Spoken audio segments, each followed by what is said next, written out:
Donc, une petite capsule pour vous montrer comment utiliser les barèmes. C'est un outil qui peut être intéressant pour donner de la rétroaction rapidement à vos élèves.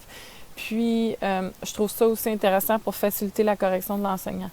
Donc, si je vais ici à gauche, j'ai le team du prof, puis à droite, le team de l'élève. Donc, pour le team de l'élève, je m'en vais dans ma classe. Je vais appuyer sur suivant. Ensuite, je vais agrandir cette fenêtre-là, ça va être plus facile.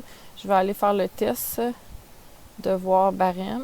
Donc, en fait, j'aimerais vous montrer que même avant de commencer, l'élève a accès au barème. Donc, il peut voir là, sur quoi l'enseignant va baser sa note. Donc, il y a les différents points et les différentes étapes sur lesquelles la note de son devoir va être évaluée.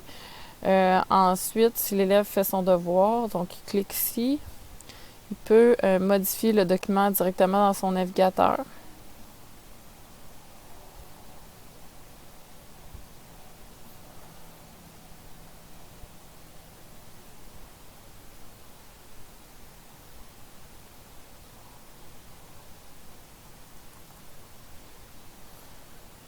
Donc, supposons que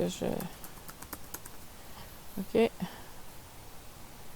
Je vais fermer. Je vais remettre mon devoir.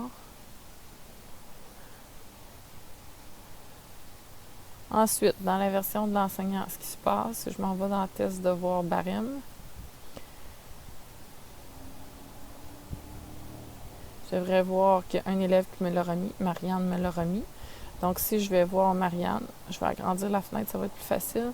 Donc, je peux voir son devoir. Donc, je vais ajouter des lettres ici. Là. Je vais écrire pour voir que j'avais modifié le devoir. Donc, ça, c'est le devoir remis par Marianne. Puis, je peux utiliser le barème ici pour corriger. Donc, l'étape 1, je vous donne 4 points parce que c'est bon. Je passe à l'étape 2. Donc, 3 points. Puis là, je pourrais aller sur la flèche ici pour choisir à quelle étape je vais aller. Ou sinon, je peux juste faire suivant. Je vais aller à 2 points. L'étape 4, c'est excellent, je lui donne 4 points. Puis l'étape 5, c'est excellent, je lui donne 5 points. Puis là, on revient à l'étape 1, donc on avait déjà mis des points, c'est pour ça que c'est en bleu. Là, on voit que ça lui donne un total de 85. On pourrait lui inscrire un commentaire si on voudrait, donc lui dire bravo. Puis là, c'est important de terminer. Donc, on ferme notre barème. Puis là, c'est important de retourner de le devoir à l'élève. Donc, on retourne le devoir. Donc là, je vais vous montrer ce que ça donne dans la version de l'élève. Donc, on vient de recevoir un avertissement comme quoi on a eu notre devoir. Puis là, si on y va, dans le fond, dans la version de l'élève, on voit qu'on a notre note.